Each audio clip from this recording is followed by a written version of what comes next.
On pole for the Concord Race 3-1, it's Tristan Wilhoit in car number 16, one of two Denali's in the field. Turn number 1, he's going to get a bit of a drop on the number 12 of James Shelley, who is from Virginia, so this is the closest we're going to get to his home track. So he's looking to impress in front of the home crowd. Wilhoit's going to lead lap number 1, but car number 12, James Shelley, is coming right up behind him. Shelley did a great job in Homestead, but just couldn't get the result. He's got a great car today, and he's going to pass to the inside line. Car number 12 looks to take the race lead. Tristan Wilhoit not giving up that outside lane. He's going to try. There's a drag race down the front straightaway. Shelley leads the lap, but look at the 16 surge ahead. Two wide battle for the race lead early on. This is intense racing. We've just thrown the green flag for the first time today. Shelley almost completes the pass but gets a little loose in the final corner. Car 16 still challenging to the outside, almost led the lap. 16 gets a really good drop on the 12 in turn number 1. This is an oddly shaped racetrack, kind of a tri-pointed racetrack, 3 turns. Car number 12 finally going to get by the number 16 machine, but it takes a couple laps. James Shelley is out front. We mentioned that Shelley is kind of celebrating a bit of a homecoming this week. Chester Harvey is even closer, driver out of North Carolina. His brother is several spots behind him. You can see the number 72 back there. It's like the old Darrell Waltrip's team, but Chester Harvey, car number 57, had a great run out in Homestead, Miami, but things just didn't work in his favor. Got a little bit of contact, got shuffled out near the end due to lap traffic. He's hoping for a good result today. Henry Williams in the 12th place position. We mentioned last week that his crew chief messed him up from a top 20 finish. That crew chief has been gotten rid of, and now they have a new crew chief atop the number 8 machine's pit box. So hopefully they can get a better result this weekend and get a little bit better strategy. Car number 16, Tristan Wilhoit's going to make the pass on car number 12, working his way to the inside line. And in fact, they are bookending the field at the current moment. Allie Nelson in the 96 is currently in the last place position at this time in the event. But Tristan Wilhoit's going to get by the number 12 of James Shelley. Here comes Shelley to the inside again. He has such a strong car, James Shelley. And they have pulled away from the field. Only Mitchell Carter in car number 8, the Lithia machine, is able to catch him. Wilhoit goes high. I don't think that was a good maneuver as James Shelley is going to look underneath. He's going to make the pass. It's the Virginian driver versus the Alaskan driver. Mitchell Carter is right behind the two of them, hoping to strike, making that lead pass. The more these two battle, the closer the 80 can get.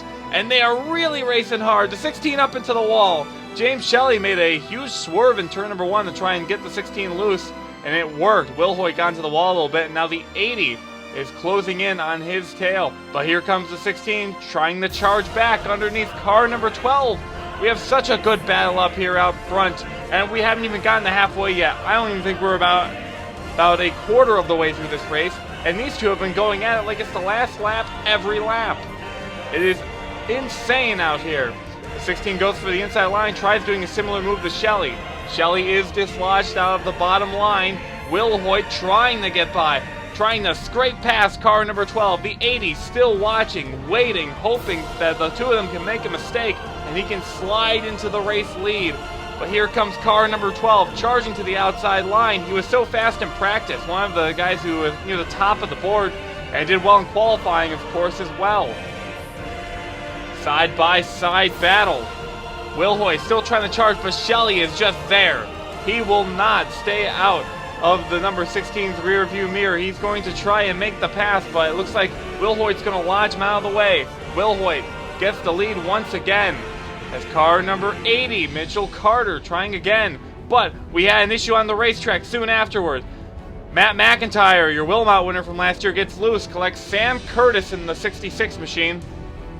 And that's not all. Allie Nelson causes problems for the 78 machine of Mark Nutt, and he was not happy on the radio. What in the bloody hell was that, Ollie? Mark Nutt obviously not happy. He has a lot of damage to his 78 machine, and I don't know what Allie Nelson was doing. She may have gotten loose on the inside line, but issues under the caution, though, for the number 18 of Jack Lagacy. He has a mechanical issue, and that would sadly be the end of his night. He was running in the top 20. Hoping for a good effort for this unsponsored car that Nathan Orman piloted last year. James Shelley, car number 12, leads them to the restart on lap number 27. We had a really good green flag run in the early stages of this one. A little bit single file as they go around the track, but Tristan Wilhoit would be able to get by the number 12 of James Shelley. A couple laps later, as you saw the 78 of Mark Nutt having to go down pit road to repair damage, he would be on and off pit road for a while. Tristan Wilhoit trying to hold off the number 12, and as you can see, there's a little bit more lap traffic ahead of them. If they can catch them, it could throw a monkey wrench into this race. James Shelley, car number 12, making the pass yet again on the 16. These two cars are running neck and neck as James Shelley almost made heavy contact with the number 16. Couple laps later, Wes Jones, car number 404, car not found. The Sky Vodka machine would be able to get by the number 16, who was messed up by that maneuver. Dropped back a great deal, and the 404 is going to drive it in deep, nearly turns James Shelley, but that aggressive driving is going to get him the race lead. Jones not running the full schedule. He's going to miss 3 events this year due to a scheduling conflict, so he's trying to get as many points as he possibly can. For John Christchurch out of Northwest Territories, Canada, takes over the ride, but the 404 is going to take the race lead. But here comes that up-and-coming superstar Brandon Crasta in the 09. Did such a good job in the HARC Canada Tour last year. Really impressed up there. But this year running the full U.S. Canada Tour. See how he can do against these large field sizes, and apparently very well. And Brandon Crasta is going to make the pass for the race lead in the Scott Max number 09. He's going to take the race lead some laps here today. Wes Jones following close behind. Mitchell Carter still waiting for an opportunity to strike. He's been playing his cards close to his chest. The 404 has been very aggressive, and Crasta has just been strong on the racetrack. Wes Jones in the 404 trying to go for the pass. Makes contact again! Wes Jones is not giving anybody a break. He wants that race lead. He wants the victory here in Concord. As the 404 trying to get by, it's a side-by-side battle. 09 was able to pull to lead the lap that time round. The 404 and the 09 battling side-by-side for the race lead. It's just unbelievable, the exciting racing we've had here today. But the 404 is going to dislodge him. Here comes Mitchell Carter to the inside line. He sees his opportunity. He's going to make an attempt to go for that spot, but Brandon Crasta might outdrive him on this corner. Crasta's got a pretty good machine under him. As we got to report there's an issue. We had an issue on track. It looks like Chris Dodd just can't catch a break this season. Gets loose, makes contact with Will Hoyt, and collects Skyla Johnson. And that's going to be a shame for the 88A Peak Antifreeze Chevy. But that wouldn't be all for this incident. Derek Hamill going to make contact with Prudence Littlejohn, gets loose to the inside of her, spins it. Kyle Collins involved, who had trouble last week. Small Nozomi, PJ Williams, that's Tavares, and Tylor Thaber, last week's winner at Brasstown, is going to make heavy contact with the. I don't see what car that was. It was slightly off camera, and we have a huge stack up on the inside here, as Thaber is furious. Oh, we are destroyed. Really sorry about that, guys. That was on me. So a mistake by Tylor Thaber is going to... Oh my god, the 69 of Tavares made heavy contact with the wall. That was an aggressive wreck, but Tylor Thaber, a huge mistake, is going to take him and several other cars out of the race. He's not going to be a popular guy this season, I can tell. He's gotten into a couple issues this year. But Wes Jones is going to lead him on the restart. Brandon Crasta trying to follow close behind, not to lose any ground on him. The 404 was able to keep the race lead that time. See a little bit of damage to the 404. It looks like the rear end of that car has some damage. And the 09, showing his displeasure for the way that Wes Jones raced him, is going to shove the 404 out of the way like he's not even there. Mitchell Carter trying to make a pass to the inside as well. He's been waiting all day long. He's got an opportunity to go for the race lead here. The inside line opens up. He gets a little bit loose. Defends against the 404. He's trying underneath. James Shelley still there. How about Henry Williams in car number 8 HW? He's got a great run going. The F1 of Fred Flintstone's there too. He did good last week. And the 09 is going to get back around the outside line. I think Crasta's been the master of that outside lane. I've not seen anyone be able to gain that much ground on the outside. So Crasta has just proven that he can drive that car anywhere. Mitchell Carter is trying though on the inside line. That's where he can run the best. He just needs that spot to open up. He runs the 09 car right up into the wall. He's starting to edge ahead of him. Can the 80 machine lead the lap this time round? Dives in the corner deep. Can he get by the 09? No! Car number 09 edges him out to the line. This is such a close battle out front, and we have lap traffic ahead of him. That's Andy Thomas, car number 93. Trying to keep the race lead is car number 80, but the 09, it's such a battle out there. The 80 has not been able to pull ahead of the 09. Krast has been getting the run off the corner, but this lap car of Andy Thomas could throw a monkey wrench into this battle out front as Henry Williams works his way up to third place looking for a strike. Wouldn't that be something if he would be able to win it after a huge blunder last week? And the pace car comes on the track. We have caution out, 2 cars in the corner. What happened here? Kyle Collins, who was already wrecked up from early on, had the problem. Looks like, Al Lagacy and Skylar Johnson make heavy contact, and that is not how you want to hit that wall, especially with the 01 piling into the driver's side door. I hope Kyle Collins is all right. He's had a bad couple of weeks, and that's going to take both of those cars out of the race. Brandon Krafta was able to hold off the number 80 coming to the line as he's going to stay out front. Car number 74 of Brian Fox was doing pretty well in this event, keeping up there in the field, but he has an electrical issue just after the restart. Slows a couple guys down. They're not sure where he's going, and Sam Curtis is going to turn him. Looks like Nicholas Guerra and Tommy Turbo make contact behind him. And Bedlam on the racetrack as the caution comes out yet again. I'm not sure what happened with the 74. Maybe he had a loose wire, but I don't know what was going on here. These drivers just didn't know how to get by the 74, and the 74 had no power to really guide that car off track. So that resulted in a lot of cars getting together. Is that one driver smoking, 2 drivers smoking? I think Andy Thomas was involved and a couple others, so that's going to take a couple of drivers out of the race as Brandon Krasta once again leads them to the green. Car number 80 close in tow. Car number 8 HW trying to get it done. Wouldn't it be something if he was able to take the lead away from these two?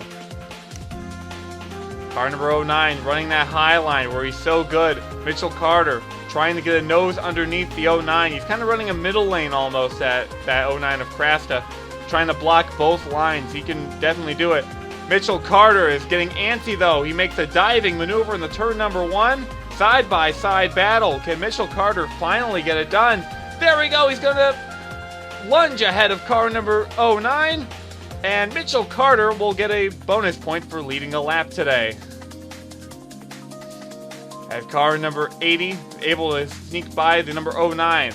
Car number 8 HW, we mentioned him challenging up front. He's going to easily dispense of the number 80 machine. A little help from the granddad, Fred Flintstone, car number F1.